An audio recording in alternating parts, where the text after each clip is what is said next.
Muy bien, entonces estamos totalmente bienvenidos a este encuentro que es el encuentro de sanidad o sanando nuestro niño interior. Esto realmente es una jornada de autodescubrimiento. Aquí solamente lo que van a escuchar ustedes es tips, van a escuchar experiencias, van a ver también temas, digamos, que tienen que ver con la parte académica, con la parte de psicología, pero también con la parte espiritual. Entonces, en este espacio vamos a ver muchas cosas en las cuales de pronto tal vez nos vamos a ver identificados, vamos a aprender muchísimas cosas también. Entonces, ese es el espacio para poder entrar a este espacio de sanidad. Ahora, si queremos sanar nuestras heridas, debemos comprender que no somos lo que nos sucedió, sino lo que elegimos hacer con nuestra vida. Y eso es una decisión muy de cada uno de nosotros. Y es si realmente tomamos la decisión de sanar. Si realmente queremos, porque eso es una decisión muy propia y tiene que ver con el libre albedrío. Y es que si queremos sanar, tenemos que comprender que lo que nos sucedió no nos determina. Que lo que haya pasado en nuestra niñez sí fue duro, generó una marca, generó un antes y un después en nuestras vidas, pero que esto no puede ser el determinante para que nosotros sigamos pensando, sintiendo y haciendo como lo hacíamos antes. Más bien estamos invitados en este preciso momento y en este espacio a elegir qué hacer con nuestra vida. Y a partir de este momento, lo que tenemos que es elegir qué vamos a hacer en este momento con cada uno de la vida de nosotros.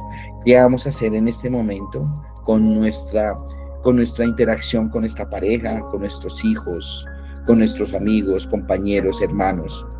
¿Qué vamos a hacer a partir de este momento? ¿Y cómo lo vamos a hacer? ¿Sí? Entonces, resulta que si el cuerpo no se enfermara, sino que el cuerpo nos hablara, entonces podríamos decir que el cuerpo no nos ataca, sino que nos protege. A lo que le llamamos síntoma es una solución biológica a algo que no pudiste resolver emocionalmente. Tengo el caso de una persona que a mí me gusta dar mucho la parte de los ejemplos de los casos que he atendido, pero hay el caso de una persona que atendí y tiene un cáncer terminal en el recto. Ya le dijeron los médicos que tienen que retirar el recto, que tienen que hacerle la cirugía porque pues hay riesgo de metástasis, etc. Pero entonces aquí pasa algo y lo siguiente. Cuando yo le pregunté a ella ¿qué tú tienes retenido en tu vida que no quieres sanar o que no has podido soltar y que lo tienes retenido? Y ella de una vez soltó llanto. Y ella me dijo que mi esposo se murió al frente mío y en mis brazos. Dije, wow. Ahí en eso que ya no quiere soltar, que pasó hace muchos años, se quedó ahí retenido en el recto. Porque aparte de todo, el recto es el que suelta todos los desechos del cuerpo. Y eso que es tan tóxico para ella, tan difícil de resolver, tan difícil de procesar, pues no lo ha podido soltar y se convirtió en un tumor. Y así suceden muchas cosas. Entonces, ¿en qué parte de nuestro cuerpo nosotros tenemos síntomas? ¿Sí? ¿Qué es lo que más nos afecta? No, es que yo sufro más de obesidad, o no, es que yo me da rinitis todo el tiempo, o es que yo tengo 2 gripas al año y cada gripa me dura 6 meses, ¿sí? Entonces, bueno, eso es porque hay detrás de algo que de pronto no hemos expresado, no hemos llorado, ¿sí? El cuerpo no olvida lo que tú ignoras. Cada órgano guarda una historia. Lo que no lloraste, lo que no dijiste, lo que fingiste que no dolía en tu cuerpo lo recuerda. El caso perfecto de la señora que les acabo de comentar. El cuerpo no miente, te revela. Dolor de garganta, ¿qué es eso que no pudiste decir? problema a nivel de tiroides, ¿qué es eso que no hemos podido decir? Problemas, por ejemplo, de hemorroides, ¿qué es eso que nosotros tenemos de tanta rabia que no hemos querido soltar? Cada síntoma tiene un efecto, tiene un atrás, tiene una historia a nivel emocional. Entonces aquí, y eso es lo que hacemos nosotros como biodescodificadores, los que nos metemos en el tema de la descodificación. Decimos, ok, pues vamos a trabajar la raíz de la emoción, del trauma, o donde está ese antes y ese después, pero cómo está tu cuerpo. Y realmente el cuerpo habla demasiado. Entonces, aquí vinimos nosotros a reconocer la herida. Entonces, venimos a explorar las experiencias tempranas que impactaron nuestra niñez. Incluso, aquí debería yo cambiar esta palabra como experiencia, incluso la voy a cambiar, porque realmente no son experiencias, porque nosotros tenemos dos situaciones en nuestras vidas. Una que es la experiencia, y la experiencia es, por ejemplo, que esta mañana hayamos salido de nuestra casa y resulta que salimos o que nos dimos cuenta que el auto estaba pinchado, no tenía aire, una llanta y me retrasó todo, llegué tarde al trabajo, me tocó pedir una grúa, un carro taller para que me despinchara, bueno, etcétera. Eso es una experiencia. ¿De mal gusto? Sí, claro. Porque a quién le gusta estar varado y tener que desvarar el carro y llamar una grúa, etcétera, etcétera, etcétera. Eso es una experiencia, pero como fue una experiencia, probablemente mañana se va a acordar de la experiencia, no desagradable, pero al cabo de 8 días ya se va a olvidar de esa experiencia, porque fue simplemente una experiencia. Pero hay otra parte que se llama la vivencia, y cuando hablamos de vivencias es diferente, porque fue algo que vivimos y que impactó fuertemente nuestra vida y que generó un antes y un después. Entonces, más que explorar las experiencias, pongámoslo que exploramos las vivencias que hemos tenido en nuestra vida. Algunos traumas incluso se generan después de la niñez. Entonces, personas que antes confiaban de las personas, le daban el voto de confianza a las personas, creían en ellas y tuvieron una desilusión amorosa, tuvieron una infidelidad, alguna cosa, y después de eso no volvieron a confiar en nadie. Automáticamente ahí cambia el rasgo de personalidad, que eso lo vamos a ver más adelante, qué es personalidad y qué son rasgos de personalidad. Entonces, explorando las experiencias tempranas que impactaron, o las vivencias tempranas que impactaron nuestra niñez, es reconocerlo. Ahora, ¿qué hacemos con lo que reconocemos? Y ahí viene una gran pregunta. Bueno, ya reconocí que tengo una herida, ya reconocí que mi papá fue violento conmigo, que mi mamá me abandonó, o que desafortunadamente sufrí, me dieron golpes en la infancia, lo que sea. Entonces ya lo reconocí, pero ¿qué hacemos con eso de reconocer la herida? Ok, pues entonces ahora reconozco, me quedo con eso, me quedo en una posición de víctima, porque esa es otra posición que podemos asumir. Ok, soy una víctima, y como soy una víctima, entonces todo el tiempo voy a estar llorando y quejándome y justificándome. No, es que yo me comporto así, yo tengo rabia con todo el mundo y yo no puedo soportar absolutamente nada de nadie, porque es que yo soy así, porque es que ya reconocí de que mi papá me pegó, ¿sí? Y que era muy violento conmigo. Ok, o sea que nos quedamos en la posición de víctima y nos quedamos ahí y creemos que eso es sanidad. No, eso no es sanidad. El reconocer la herida es parte de la sanidad, porque después de reconocer la herida tenemos que resignificar la herida, que es diferente. Y resignificar la herida es que a partir de esas vivencias tempranas que yo tuve en mi niñez, ¿cómo voy a resignificar esas creencias de abandono, de humillación, de injusticia, de rechazo, etcétera, etcétera, etcétera? ¿Cómo voy a resignificarlo a través del amor propio, del perdón, del amor hacia los demás, de decir ok, de reconocer también porque la persona que me hizo daño, porque me hizo daño? Eso es sanar, ¿sí? Después de resignificar viene la incorporación de reconocer y resignificar, y se incorporan esos dos para poder ahí sí hablar de una sanidad. Entonces, es por eso al inicio, ahorita yo les comentaba y les decía, ok, ese es un espacio para sanar, pero no es un espacio para simplemente recibir mucha información semana a semana y quedarnos con eso y no saber qué hacer. Por eso es importante retroalimentar cada sesión y que cada uno de ustedes que están conectados en este momento tengan la libertad y no solamente la libertad, sino la responsabilidad con ustedes mismos de levantar la mano y decir, miren, yo tengo esto aquí atravesado en la garganta. La verdad, esto me está dañando la vida, me quita el sueño. Mira, yo tengo un tema de una depresión terrible desde cuando yo tenía 3 años de edad porque mi papá nos abandonó, yo qué sé. Eso se llama reconocer, pero eso también se llama resignificar, porque estoy reconociendo ante mí y ante los demás y ante Dios, estoy reconociendo de que tengo una herida y que yo qué hago con eso. Y eso es lo que hace la comunidad. Por eso es lo bonito de estos grupos amplios de cuando se conectan a estos talleres, porque es donde la comunidad dice, ok, mira que a mí me pasó lo mismo, pero mira que yo pude salir de esto así, así. ¿Sí? El otro dice, no, yo también estoy pasando por las mismas, pero no sé qué hacer. Ahora, ¿qué hacemos? Bueno, eso es la sanidad.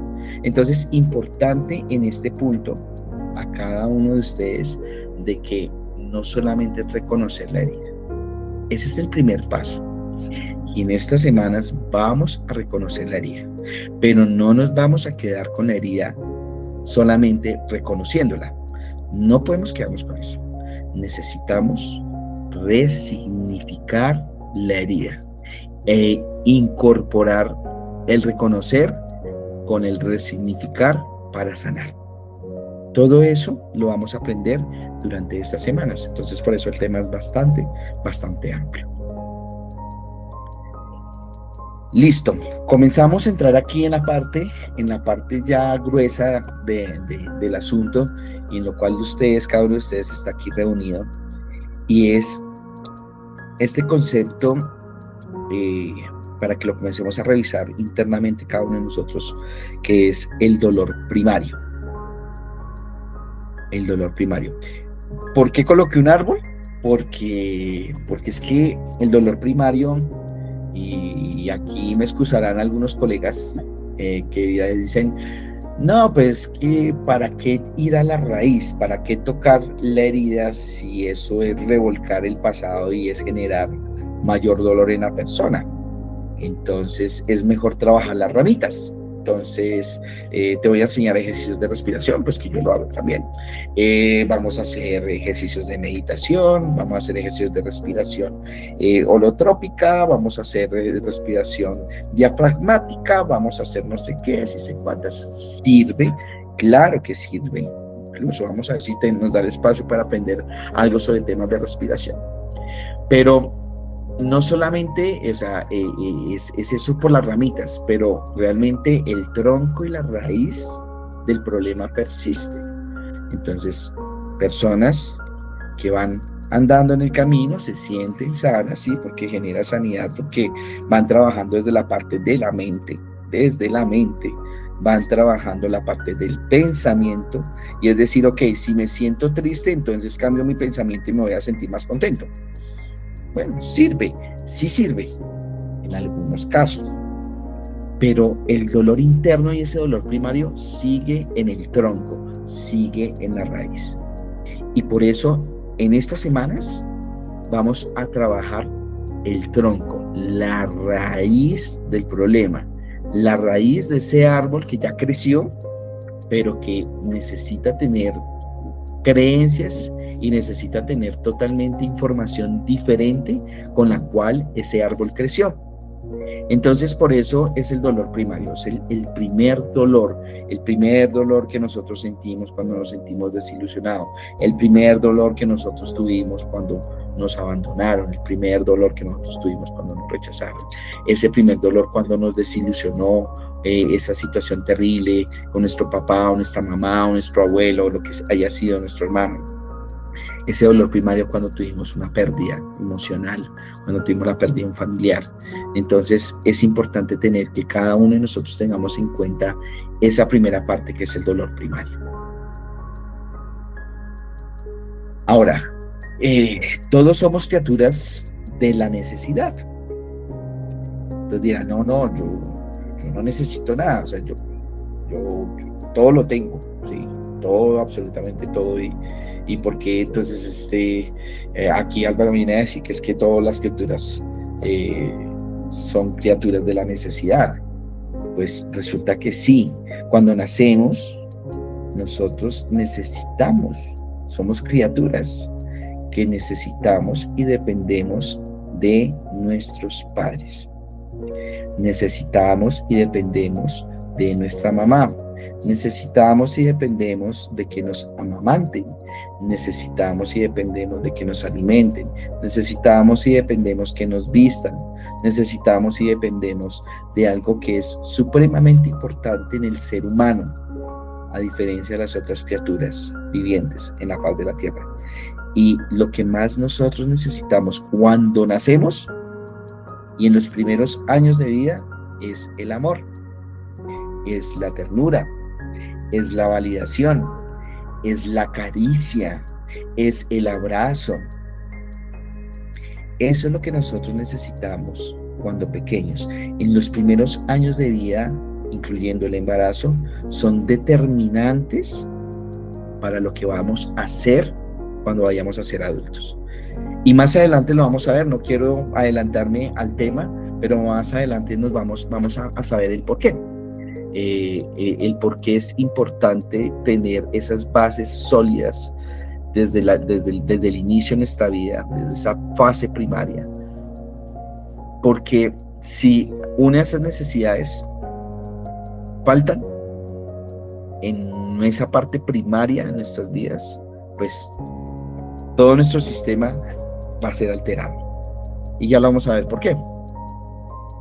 Entonces, estamos hablando aquí de necesidades primarias, que ya incluso me adelanté un poquito, pero entonces las necesidades primarias es ser alimentados, mantenernos al calor y seco, y crecer y desarrollarse a un ritmo propio, ser tenidos en brazos y acariciados y recibir estímulos. Estas son las necesidades primarias de todos los seres humanos. Todos. Si nos falta alguna de estas necesidades primarias como bebés, como seres que acabamos de llegar al mundo, vamos a tener problemas. Ahora, aquí retrocedemos un poco dentro de estas necesidades primarias. El índice de mortalidad es muchísimo más alto, pero garrafalmente alto en los orfanatos. En los orfanatos es donde más mueren los neonatos, es donde más mueren los bebés recién nacidos por falta de estas necesidades primarias. Porque pues van a tener 20 bebés, 10 bebés en un salacuna y escasamente les cambiarán el pañal, les darán un biberón, pero afecto cero, amor cero, caricia cero, calor de la mamá cero, y los bebés se sienten tan abandonados, tan fríos, se sienten que realmente no se sienten valorados en este mundo, que todo su sistema colapsa y mueren. Entonces sí es muy importante estas necesidades primarias. Ahora, ¿cuándo empieza el proceso? ¿El proceso de qué?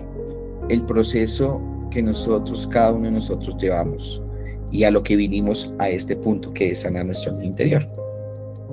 Entonces, el proceso empieza cuando quedan sin satisfacer durante un cierto tiempo. Cuando quedan sin satisfacer, ¿qué? Esas necesidades primarias. Entonces, sucede. Resulta que el bebé, la mamá tuvo el bebé, resulta que la mamá es soltera y tuvo su bebé. Pero pues para poder darle de comer al bebé, darle por lo menos el vestido, la comida, bueno, pues para darle las cosas básicas del bebé, materiales, Entonces la mamá dice, pues no puedo hacer nada, cumplo mi tiempo de dieta, de licencia de maternidad que le dan en el trabajo, y, o hay veces que ni siquiera la cumplen, sino que al mes de estar el bebé recién nacido, se lo entregan a la abuela, a la tía, a la nana y se van a trabajar. Este bebé, cuando pasan esas cosas, crece con muchas carencias, porque no están satisfaciéndose todas las necesidades primarias y las necesidades básicas. Entonces, un recién nacido no sabe que debe ser levantado cuando llora, o que no debe ser destetado demasiado pronto, no sabe. Pero cuando sus necesidades no son satisfechas, sufre.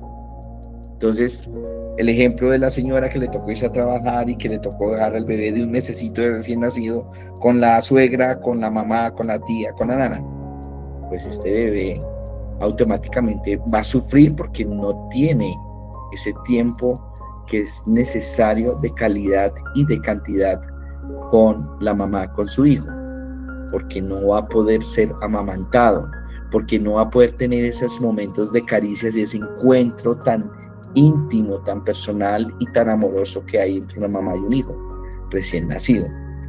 Y ahí el bebé sufre, porque es una necesidad no satisfecha. Ahora, cuando es este caso, pero cuando son casos, digamos, más de temas de abandono, en donde la mamá tuvo al bebé y resulta que hasta aquí te di, chao, y no vuelvo a saber nada de ti, que casos existen, y he tenido casos muy fuertes y muy delicados frente a esos abandonos en los primeros días de vida, los primeros meses de vida del bebé. La verdad que las personas crecen con unas crisis existenciales, espirituales, emocionales, almáticas terribles, unos vacíos emocionales muy, muy terribles, porque pues no tuvo ninguna necesidad satisfecha. Tengo el caso de un chico que tuve muy jovencito, 16 años, yo comencé a trabajar con él cuando tenía 15, 16 años, y donde la mamá lo tiró a la calle, literal, teniendo tan solo un añito. Y una señora lo recogió literal del basurero, y la señora me decía, es que yo lo recogí, tenía hasta piojos y tenía la maraña aquí en la cabecita y parecía un habitante de calle, pero siendo bebé. Entonces, en este caso, este bebé creció con todas las necesidades primarias, todas, sin resolver. Imagínense cómo sufrió ese bebé. Imagínense qué pensamientos ese joven, ese niño y ese joven tuvieron, y hasta dónde llegó ese joven debido a tanto rechazo que sintió por su madre y al no cumplirse ninguna necesidad primaria, ¿sí? Entonces esto es una cosa tremenda y trasciende bastante. Entonces, aquí hay otro concepto para que ustedes por favor lo tengan en cuenta. Cada concepto que yo les estoy comentando acá, sobre estos conceptos, yo les voy a dejar una tareita les voy a dejar una tareita grupal para que cada uno en sus casas comiencen a resolverlas. Entonces, por favor, estén muy atentos, muy atentas a estos conceptos, porque sobre estos conceptos viene también la sanidad. Con estos conceptos nosotros vamos a decir, ok, entonces vamos a identificar tales cosas, porque eso que identifiquemos, ya lo sabemos, tenemos que identificarlos, reconocerlos, resignificarlos y sanarlos. Entonces, por eso es importante de que cada cosita que se hable en este espacio tiene una razón de ser, porque necesitamos encontrarnos con eso, ¿vale? Entonces, este es un concepto que se llama escisión, y es que como el niño no puede vencer por sí mismo la sensación de hambre, o sea, es como decir que el niño, el bebecito que ven ahí todo bonito, con su compotica, tiene hambre, y él no puede decir, no, pues venga, agarro la billetera o agarro la tarjeta y me subo a un carro y me voy a un almacén y me compro una compota porque tengo hambre, porque no lo puede hacer. Entonces, o encontrar un sustituto del afecto. Entonces, digamos, en el caso del niño abandonado, que la mamá tuvo que dejarlo el cuidado de otros, o en el caso del rechazo, bueno, Entonces, y no puede encontrar ese sustituto de decir, pues es que una cosa es que lo cuide la mamá, porque aquí hay hartas mamás, y otra cosa es que lo cuide la nana, así sea una buena nana, ¿sí? Son cosas diferentes, porque es que el amor de mamá y la conexión entre madre e hijo es totalmente diferente a la conexión de un bebé con una nana o un bebé con el jardín infantil, ¿sí? En donde tienen un sala cuna. Entonces, este bebé o este niño se ve obligado a separar sus sensaciones. Entonces hay una fractura. Entonces, el bebé, para poder sobrevivir, porque eso es un tema de supervivencia, teniendo en cuenta lo que les dije en las diapositivas pasadas, que el mayor índice de fatalidad de los bebés es en los orfanatos, porque los bebés no sienten esa cercanía, ese afecto hacia sus madres y no sienten esas necesidades primarias satisfechas. Pero cuando sobreviven a esas necesidades primarias satisfechas, que lo pueden hacer y que existen muchos en el mundo, en el caso como del niño de que les acabo de comentar, de que la mamá lo abandonó y lo dejó en la calle con un añito de edad. Entonces, aprende a separar esas sensaciones de la conciencia. Entonces, es como si se fracturara esa conciencia y dijera, de esto no me acuerdo, no me quiero acordar porque es muy doloroso. Y aquí viene un tema, y es que nosotros tenemos en nuestra mente, en nuestro cerebro, tenemos memorias que creemos que no existen, pero están ahí. Incluso tenemos memorias desde la concepción, y tenemos memorias del vientre de nuestra madre, y tenemos memorias de nuestro nacimiento y los primeros años de vida. Esas están aquí, esas existen. Sino que como el cerebro está en proceso de crecimiento en los primeros años de vida, pues hay cosas que nosotros creemos que no recordamos, pero están ahí. Entonces, lo que hace es que se genera una fractura. Entonces, el niño dice, para poder sobrevivir, yo necesito quitar de mi mente, de mi conciencia, esta sensación de hambre, de mi mente, de mi conciencia, ese sentimiento de desamor, de tristeza, de dolor, para poder sobrevivir. Ok, sobrevive. Pasan los años. Y al momento de pasar los años, automáticamente lo que hace es que suprime ese dolor, pero sigue avanzando con esas memorias que están inconscientes en su mente, en su cerebro, en esas memorias internas pasadas que les acabo de comentar, ¿sí? Entonces, el organismo se escinde con el objeto de proteger su continuidad. Entonces, escisión o escindir es un efecto de defensa del ser humano que viene desde la niñez, en donde suprimimos esas necesidades básicas o ese dolor interno o esas heridas internas, las suprimimos, no recordamos de esas heridas para poder sobrevivir, pero que quedan ahí. ¿Sí? Entonces quedan ahí. ¿Para qué? Pues para poder continuar viviendo, pero siguen ahí. Y no sé si a muchas personas, e incluso los que están aquí, les ha pasado que yo les he preguntado a personas, digo, háblame tú desde qué punto tienes memorias, desde qué edad te acuerdas de tu vida. Entonces hay gente que me dice, pues, desde los 2 años. Ah, súper, o sea que no fue tan traumático el asunto. Pero hay personas que yo les pregunto, digo, ¿desde qué edad te acuerdas de tu vida, de tu niñez? No, yo no me acuerdo. Yo sí me acuerdo por ahí como desde los 13 años, pero de ahí para atrás usted me pregunta, yo no me acuerdo nada. Yo digo, ok, ahí detrás de esos 13 años hay bastante información que hay que comenzar a buscar, a recabar, porque ahí hay un trauma, y ahí no hay cualquier trauma. Y cuando nos vamos a ese pasado y cuando se activan esas memorias, resulta que sí, señor, habían cosas terribles ahí guardadas, pero que el consciente, el cerebro, la mente, automáticamente los bloqueó para poder sobrevivir y para poder continuar con la vida o con el ciclo de vida. Entonces, eso es la escisión, ¿vale? Ahora, comencemos a preguntarnos a partir de este momento, ¿qué cosas nosotros creemos que las bloqueamos? qué cosas queremos o qué cosas a conciencia o de forma voluntaria decimos, yo por allá no me meto, yo no quiero revolcar esto, no quiero encontrarme con esto, yo no quiero absolutamente irme a ese pasado porque me duele mucho, entonces mejor ni siquiera lo pienso, ni lo recuerdo, ni lo menciono. Entonces comiencen a mirar esa parte que ustedes dicen, ok, ¿qué partes de mi vida yo consciente e inconscientemente las he escindido para poder sobrevivir? Entonces, tengan muy, muy presente esta parte de este concepto. Ahora, el escindir no significa que las necesidades no satisfacción desaparezcan, por lo que les acabo de decir, ¿sí? Entonces dicen, no, eso yo lo he escuchado, y es, no, eso yo ya lo sané, eso ya está curado, eso ya para qué recordar eso, porque eso ya todo está satisfecho, todo eso ya está sanado, y resulta que tienen comportamientos desproporcionados con la falta de validación. Entonces, la pregunta es, si fueron realmente totalmente reconocidos, aceptados y sanados, ahí entran las dudas.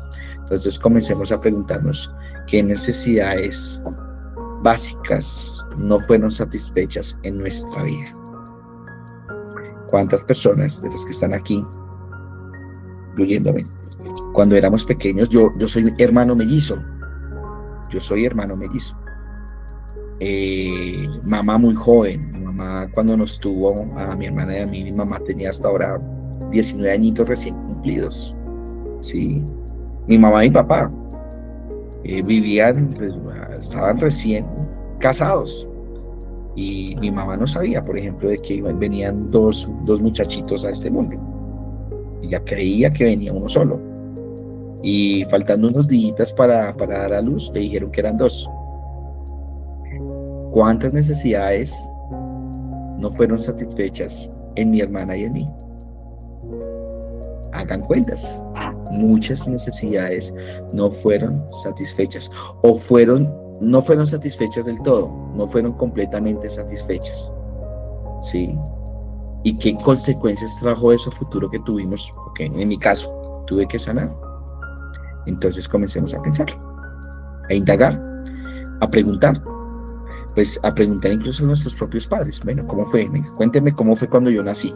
¿Cómo fue todo el tema? Venga, cuénteme el rollo. ¿Qué pasó? Cuénteme la película. ¿Qué pasó en torno al nacimiento? ¿Qué pasó en torno al embarazo? Venga, ¿qué pasó en eso? ¿Qué pasó en esos días? No, que su papá se perdió, que, bueno, tantos casos que uno escucha en torno al nacimiento del niño. No, que la mamá la dejó abandonada al papá, y que la mamá le tocó irse sola para la clínica, que ella se sintió muy triste y abandonada. Listo, ahí se lo pasó al niño. Entonces, y el niño pues obviamente sintió el dolor, lo escindió para poder sobrevivir, para no morir en el intento, y pues eso lo sigue cargando después de 30, 40 años de vida. Entonces, por eso es importante saber qué cosas hemos escindido de nuestra vida. Entonces, en una palabra, debe lograr la satisfacción de sus necesidades simbólicamente. ¿Cómo es eso? ¿Sí? Que cuando nosotros no hemos tenido esas necesidades satisfechas o medio satisfechas, nosotros de forma inconsciente tratamos de satisfacerlas.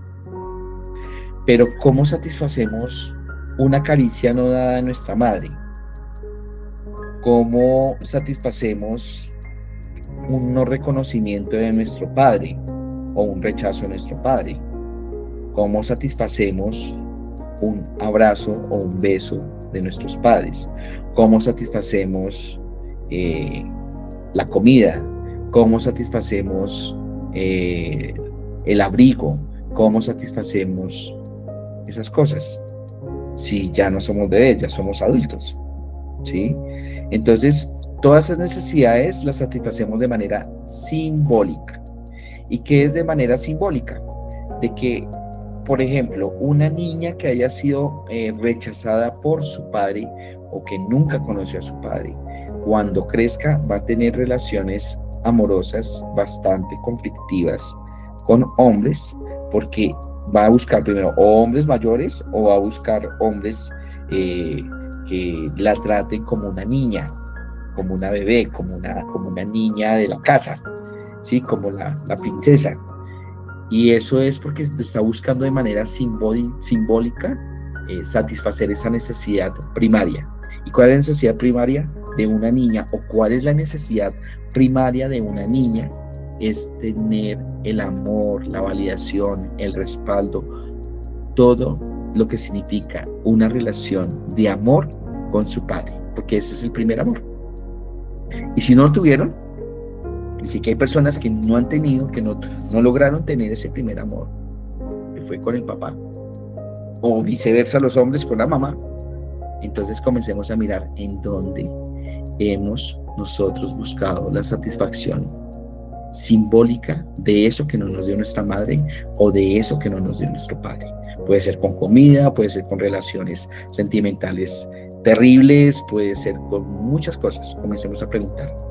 Puede ser con una adicción, puede ser incluso con un autismo, puede ser también con un Asperger, puede ser con muchas cosas. Porque partiendo de esa parte, nuestro cerebro trata de aislarse a otro mundo, hablándolo, digamos, del autismo, del Asperger, de todas estas cosas. El cerebro lo que le damos la orden a nuestro cerebro es de que se aísle a otro mundo para no sentir el dolor de este mundo tan terrible. Entonces comencemos a evaluarlo, a pensarlo, y si hay personas que de pronto se resuenan con lo que les estoy diciendo, pues ahorita al finalizar estas diapositivas pues lo charlamos. Entonces, como no le estaba permitido expresarse, quizás se vea obligado a tratar a conseguir que otros lo escuchen y entiendan más tarde en su vida, ¿sí? Personas que nunca, o sea, de esas personas que no nos validaron, ¿sí? Entonces que decían, no, lo que usted diga no vale porque usted es un niño, y aquí se dice lo que los adultos dicen, papá, pero es que me duele tal cosa y es que no estoy de acuerdo, lo siento y de malas, porque aquí se hace lo que yo diga y usted no tiene aquí validez de nada, usted no vale nada, usted vale aquí cuando usted aporte en la casa, ¿sí? Entonces, ¿qué mensaje está transmitiendo al niño? No valgo nada. ¿Y qué va a buscar cuando adulto? Comprar amor por todo lado para que lo validen. Entonces ahí vamos avanzando. Muy bien. Ok, entonces nuestro comportamiento se vuelve simbólico. De defensa contra un sufrimiento psicobiológico excesivo. Y esto se perpetúa a sí misma porque las satisfacciones simbólicas no pueden satisfacer las necesidades reales. Entonces, ¿qué pasa? Que nos comenzamos a convertir en personas que no somos personas. Algo así. Será enredado. Pero es como que comenzamos a vivir nuestra vida de forma simbólica, más no de forma real. Eso significa de que como estamos viviendo nuestra vida de forma simbólica, más no real, entonces estamos viviendo, estamos comportándonos, estamos resolviendo conflictos, vemos la vida, vivimos la vida conforme a la herida, conforme al trauma, más no conforme a la realidad. ¿Y cuál es la realidad? La realidad es lo que tú y yo somos en esencia. Entonces, detrás de esas caras, de esas máscaras, de esos comportamientos simbólicos, vienen las máscaras, y detrás de esas máscaras vienen lo que llamamos en psicología los rasgos de personalidad y la personalidad. Más que todo el tema de los rasgos, que los rasgos son característicos conforme a lo que aprendimos. Hay rasgos obsesivos compulsivos, entonces son personas que son extremadamente minuciosas con el aseo y con el orden y que, mejor dicho, no pueden ver ni un cabello sobre el computador porque entran y comienzan a echarle detergente y todo para poder limpiar. Hay personas que son narcisistas, entonces creen que son el centro del mundo y que nadie por encima de esa persona puede ser mejor que ella. entonces eso también tiene un origen. Hay personas que también son esquizotípicas, entonces son personas que andan muy solas. Hay personas que son dependientes, entonces dependen 100% de una persona para que las valide. Necesitan de una pareja, de un esposo, o necesitan de su esposa para preguntarles todo, hasta que si se colocan los calcetines negros o los azules. Son personas dependientes. Eso también tiene que ver con esto que estoy hablando acá, que es que el comportamiento se convierte en simbólico de defensa contra ese sufrimiento psicobiológico excesivo. Entonces comencemos a mirar esa parte también. ¿Qué cosas nosotros tenemos desproporcionadas o qué creencias tenemos nosotros en este momento que creemos que son realidad, que es nuestra verdad? Y por ahí uno escucha, y lo escucha muy seguido, pues es que yo soy así porque es que mi mamá fue así y mi abuela fue así, y como yo soy así, pues ya sabemos que es lo que decimos, pues tendrá que aguantarme y de malas porque yo voy a ser así y yo no voy a cambiar porque yo nací así. No, señores, no, señoras, no fue que nacimos así, fue que nos volvimos así para poder nosotros generamos esos comportamientos simbólicos para poder nosotros vivir y para poder encajar en una sociedad, en una familia, etc. Por desgracia, el sufrimiento ha hecho que estas necesidades quedaran enterradas. Una vez enterradas, el organismo pasa a un estado continuo de vigilancia. De lo que hablamos hace poquito. Y de lo que hablamos hace poquito decimos que esas necesidades enterradas se vuelven inconscientes. Y esas necesidades inconscientes o esos traumas, ese dolor inconsciente queda en nuestro organismo y pasamos en un estado continuo de vigilancia. Vemos personas que a los 13 años, casi siempre pasa como a esa edad, entre los 12 y 13 años en adelante, tienen su primera depresión. Y uno dice, no, es que yo a los 13 años me mandaron al psicólogo porque yo tuve una depresión terrible y no sé qué. Personas que tuvieron un ataque de pánico y que andan como en ataques de pánico todo el tiempo. Personas que andan con la famosa llamada ansiedad. Personas que nacieron ansiosas. Entonces, no, es que yo, desde que mi mamá dice que desde que yo nací yo soy ansioso, que eso y yo dormía. Ok, entonces, ¿qué pasó ahí? Porque está en continua vigilancia. O sea, nuestro sistema de defensa natural, innato, que traemos todos los seres humanos y el reino animal, tiene que ver con ese sistema de defensas a nivel neurológico. Entonces, ¿qué pasa si nuestro sistema simpático anda activado todo el tiempo? Pues que creemos, porque eso son creencias, creemos de que estamos en constante amenaza todo el tiempo.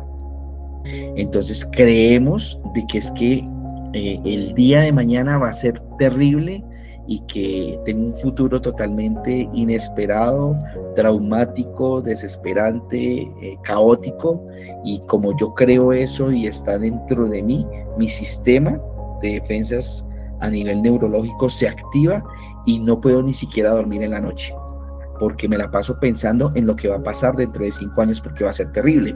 Entonces activaron esos sistemas cerebrales para estar listos para defenderse ante un suceso que no existe. Esto es irreal, ¿sí? Entonces personas que no, yo sufro de ansiedad desde que tengo uso de razón.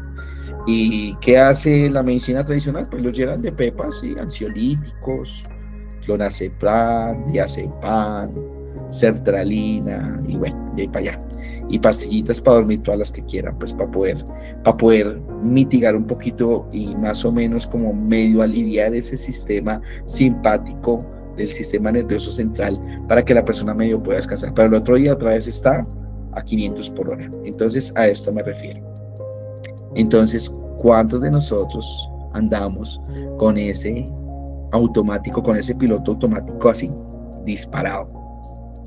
Entonces decimos, ok, sí, yo ando como acelerado, yo ando como acelerada, yo como que me ando muy ansioso, yo no puedo dormir en las noches. Bueno, comencemos a mirar desde atrás qué necesidad no fue satisfecha, de atrás, qué pasó en mi casa, de atrás, qué me tocó hacer, qué situación tuve que vivir en mi niñez, en mi juventud, en donde tenía que estar despierto y con todos los ojos abiertos y súper pendiente en la noche, que no me fueran a agredir, que no me fueran a abusar, que mi papá no fuera a llegar borracho a pegarle a mi mamá, bueno, tantas cosas que pueden suceder. Entonces,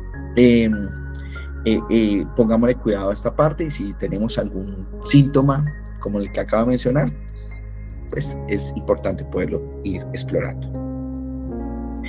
Entonces, cada etapa de nuestra vida, cada necesidad no resuelta que queda enterrada en nuestro inconsciente, se convierte en una capa. ¿Y qué es una capa? Yo hago la relación como la cebollita. Cuando vemos la cebollita, le quitamos una capita, otra capita, muchas capitas hasta que llegamos al núcleo. Cada etapa traumática, cada evento traumático, cada necesidad no satisfecha en nuestra vida se convierte en una capa. Y si nuestra mente y nuestro inconsciente la ocultó por completo y la enterró y no sabemos por qué sentimos lo que sentimos, pues está más profunda esa capa. O sea, entre más oculta esté, entre más enterrado esté, entre menos nos acordemos, está más oculta. Esa capa es como esas capas primarias, ¿sí? Entonces, el niño se encierra en etapas. Cada supresión y negación de una necesidad lo encierra un poco más. Pero un día se produce un viraje crítico en que el niño queda primordialmente encerrado, en el que es más irreal que real. Importante aquí, y esto es súper importante, y es comenzar a cuestionar si nuestra realidad es tan real como la creemos. Esto es duro. ¿Será que lo que yo creo, será que la realidad que yo creo en este momento es tan real como la que yo creo? Como la que yo pienso que es, más bien.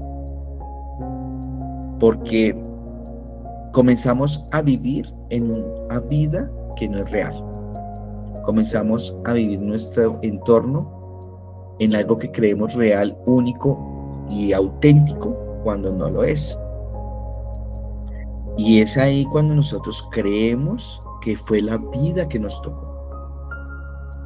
Y he escuchado mucho que dicen, pues sí, pues es la vida que me tocó, pues si mi mamá también fue depresiva, y mi abuela fue depresiva, y mis tías también, y una por ahí hasta también está mal, entonces pues yo qué voy a hacer. Entonces comienza a generarse esos determinismos y comenzamos a creer que esa es nuestra realidad. Pero aquí los quiero invitar para que comencemos realmente a tener conciencia que lo que creemos que es real en nosotros, que lo que creemos que yo soy así, por eso soy así, por eso tengo este genio así volado, por eso paso por encima de todo el mundo, por eso regaño, por eso grito, por eso es que lo que sea, porque es que yo soy así. Comencemos a pensar si eso realmente es real. Comencemos a cuestionar. Y aquí hay algo importante con lo que acabo de decir. Entonces ahí viene una parte que viene el yo doble, el yo real y el yo irreal. Entonces, a partir de ese momento operará un sistema de yo doble, el yo real y el yo irreal. Suena ahí como medio enredado, pero ya lo vamos a entender un poco mejor. El yo real está constituido por las necesidades y sentimientos reales del organismo. ¿Cuál es el yo real? Entonces, el yo real es que definitivamente sí, admito y reconozco, sí, ok, mis necesidades reales, ¿cuáles fueron cuando yo estuve recién nacido? Pues hombre, que tenían ropa para uno y no para dos, ¿sí? Que si tenían 2 mudas de ropa, nos ponían las 2 mudas y al otro día, pues si está mojada la ropa, miren a ver qué hacen, o sea, ¿sí? Eso es una realidad, ¿sí? Eso es un sentimiento, es una necesidad real, ¿sí? Que si hizo parte de mi vida, sí, claro que hizo parte de mi vida. Ahora, que si hubo un abuso físico, sí, eso es real. O sea, eso no hay que ocultarlo, sí, fue real. Hubo un abuso sexual, por supuesto que fue real. ¿sí? Hubo un abandono, fue real. Hubo una humillación, por supuesto que fue real. Ese es el yo real. El yo real fue lo que realmente vivimos en su momento, no en este, sino en el momento que ocurrió la herida. Tengámoslo muy en cuenta. Ahora, el yo irreal es la cubierta de esos sentimientos y se convierte en la fachada que necesitan los pacientes para satisfacer sus propias necesidades. ¿Sí? Entonces, el yo irreal es esa cubierta, es esa máscara que todos los seres humanos tenemos. Todos. No podemos decir, no, yo soy libre de máscara. Todos hemos tenido máscaras. A medida que vamos sanando, vamos quitándonos esas capitas de la cebolla y vamos siendo más reales y auténticos. Pero mientras no las quitemos, nosotros nos movemos en ese yo irreal.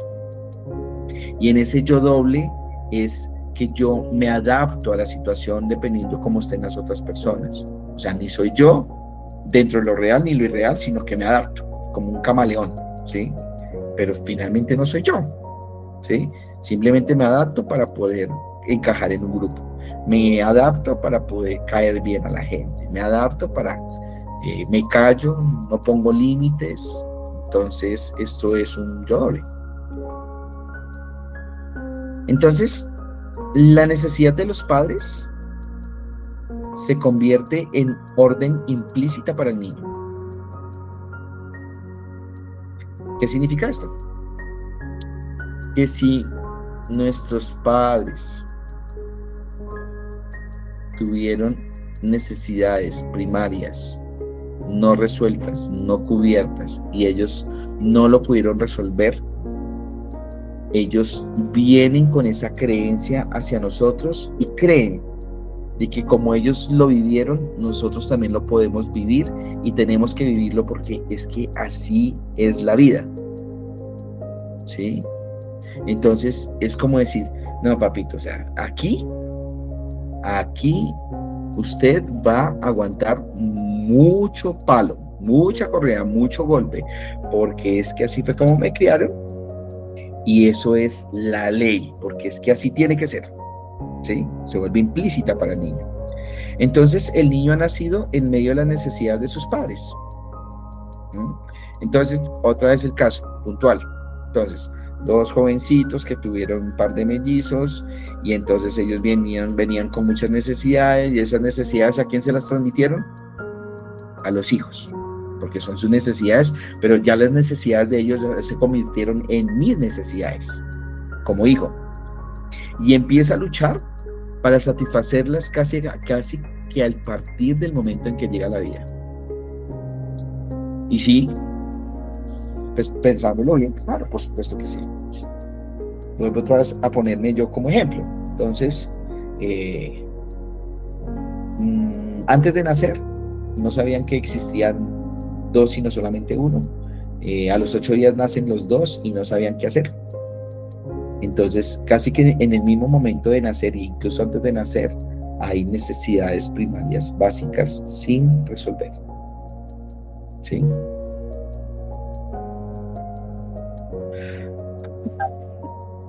Perdón. Hay otra cosa que se llaman, tengamos en cuenta estos conceptos, que son los dolores primarios.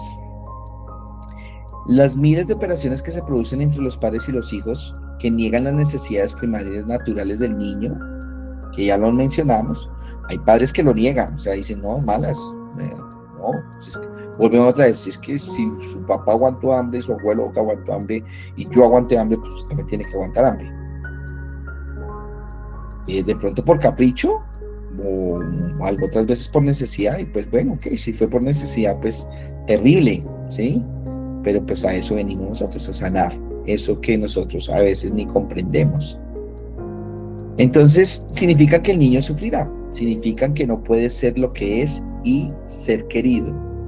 Esas profundas heridas son los dolores primarios, son las necesidades y sentimientos reprimidos o negados por la conciencia, ¿sí? Entonces, esos dolores primarios, eso fue lo primero que nosotros sentimos. ¿Qué fue lo primero que sentimos? abandono, porque tal vez éramos muy pequeñitos y nació otro bebé y nos sentimos abandonados, nos sentimos rechazados, nos sentimos humillados. ¿Cómo nos sentimos? Ese primer dolor, ese primer dolor donde nació todo, donde se comenzó a forjar y cultivar todo lo que somos hoy en día. Siempre yo les pregunto cuando hay algo así fuerte en las personas, digo, dime cómo eras antes del suceso. Y siempre las personas me dicen, yo era un niño, yo recuerdo un niño feliz, un niño alegre, un niño que saltaba, que gritaba, que era espontáneo, irreverente, etcétera, etcétera, etcétera. Pero ¿qué pasó después de eso? No, pues después de que mis papás se separaron, después de que mi papá se fue, o después de que mi papá golpeó a mi mamá, yo no volví a creer en los hombres y realmente los hombres me dan miedo. Entonces ese es el dolor primario. Y eso genera una gran desconfianza en esa niña o en ese niño para volver a confiar en un hombre o una mujer. Otro concepto, y aquí estamos hablando de pozos, ¿sí? Esos pozos abismales. Y aquí estamos hablando de un pozo primario. Y dice que esos sufrimientos totalizan lo siguiente. Todos los sufrimientos se totalizan en una sola palabra, o en varias, y que son creencias. Estas palabras son creencias. Y es, no soy querido y no tengo esperanzas de que me quieran, siendo realmente yo mismo. Cada que un niño no es tomado en brazos cuando lo necesita, cada vez que se lo hace callar, se ridiculiza o se ignora o se apremia para que vaya más allá de sus posibilidades, se añade más peso al pozo de sus heridas. Cada cosa que se le añade vuelve al niño más irreal. Ese es el pozo primario. Entonces, es la unión de todas esas cosas que el niño viene cargando y eso le genera un peso que lo hunde en ese pozo, o que nos ha hundido en ese pozo. Y ese pozo puede ser las creencias, lo que creemos que es la vida. Y ese pozo es qué tan reales o qué tan irreales somos hoy en día, dependiendo cómo nos sintamos con nosotros mismos y cómo nos comportemos con los demás. ¿Realmente tenemos identidad? ¿Realmente sabemos cuál es nuestro verdadero origen y qué somos realmente nosotros en esencia? Si no, hay que comenzar a quitar esas capitas de la cebolla para llegar a lo más profundo del pozo y encontrarnos con nosotros mismos. Al crear este pozo primario, el niño comienza a dejar de ser para él ser como sus padres por lealtad. Y eso genera a su vez una cadena interminable de comportamientos heredados de generación en generación. ¿Sí? Aquí viene el por qué vemos que se repiten patrones de conducta de generación en generación. Y es que los niños dejan de ser ellos mismos en esencia para poderse parecer o adaptarse a lo que sus padres quieren. Entonces, un padre quiere a un niño sumiso, callado, a un niño o un niño que no tiene límites, o un niño que no le permiten poner límites para poder ser respetado él mismo. Entonces, eso hace que el niño se comience a parecer más al ideal de lo que quiere el padre. Entonces ahí vienen las lealtades. Y vienen esas lealtades que incluso yo he visto lealtades generacionales de 300 años atrás. Y esas lealtades generacionales es que las mujeres de la casa siempre tienen que ser solteras, porque los hombres no sirven para nada, porque es que a su tatarabuela o sexabuela resulta que le hicieron, le fueron infiel, y ella hizo una promesa de que las mujeres no van a necesitar de ahora en adelante hombres para poder vivir. Y eso se pasa a la otra generación. Entonces la señora tiene a la otra, entonces le dice, no, los hombres no sirven para nada, si quiere tener hijos téngalos, pero no se pegue a ningún hombre porque no sirven para nada, porque a su tatarabuela le hicieron daño. y se pasa de generación en generación, y cuando llega la generación actual, entonces dice, ay, sí, tiene razón. Y uno se pone a mirar y dice, bueno, ¿y por qué? Pero no, es que yo siempre he querido tener una pareja, un novio, un esposo, pero pues es que no he podido, siempre vienen y se van. Y uno dice, bueno, ¿y qué pasó atrás? No, pues resulta que sí, por ahí encontramos que la tatarabuela hizo esa promesa y que pasó de generación en generación. Entonces la niña dejó de ser ella para poder ser la tatarabuela, ¿sí? Nosotros hemos dejado de ser nosotros para poder seguir con las lealtades de nuestros padres, abuelos, bisabuelos, tatarabuelos de ahí para atrás, ¿sí? Entonces, ¿qué lealtades tenemos hoy en día que realmente no nos permiten ser nosotros mismos? Y esas lealtades son las que nos llevan a esos pozos profundos que no nos dejan ser nosotros mismos. Ahora viene la lucha. Y es esa lucha que trae consigo el niño, y es la tentativa del niño de agradar a sus padres, hablando, digamos, ahorita en temas de lealtades que lo acabamos de ver. Y esa se extiende después al mundo, porque la persona lleva consigo sus necesidades insatisfechas a donde vaya, y estas deben de ser representadas, ¿sí? Entonces siempre tratan de buscar sustitutos de papá y mamá en la vida. Entonces, eso es un ejemplo: buscará padres de reemplazo con los cuales representará su drama neurótico, o convertirá a casi todos, incluidos sus hijos, en figuras paternas que satisfagan sus necesidades. Y si ha sido reprimido en su expresión verbal y no le permitía hablar muchos, sus hijos van a tener que escuchar. Ellos, a su vez, al haber tenido que escuchar tanto, tendrán la necesidad reprimida de que sean escuchados, por lo cual quizá esté a cargo de sus propios hijos. Las cargas que los padres ponen sobre los hijos, sobre las necesidades que no fueron satisfechas sobre los padres, y sobre esas necesidades que no fueron satisfechas sobre los abuelos. Esto trasciende. Entonces, gracias a la lucha, el niño no siente su desesperanza, ¿sí? Porque está luchando. Esta lucha está en el trabajo excesivo, está en afanarse por conseguir posiciones más altas, está en ser la superestrella, la superstar. La lucha es la esperanza del neurótico de ser amado en lugar de ser él mismo. Lucha por convertirse en otra versión de sí mismo. Tarde o temprano, el niño llega a creer que esta versión es su ser verdadero. La representación ya no es voluntaria y consciente, es automática e inconsciente. Entonces, aquí, ¿cuántos seguimos en la lucha? En esa lucha excesiva en que el niño trata de cubrir esa desesperanza, en esa lucha de querer resaltar ante los demás, en esa lucha de querer tener dominio sobre los demás, en esa lucha tal vez de buscar ese papá que no tuve, o de buscar esa mamá que no tuve, esa lucha de querer buscar aprobación y reconocimiento de los demás, porque mis padres no me validaron. ¿Cuál lucha tenemos cada uno de nosotros en este momento? Perfecto. Muy bien. Hasta ahí llegamos.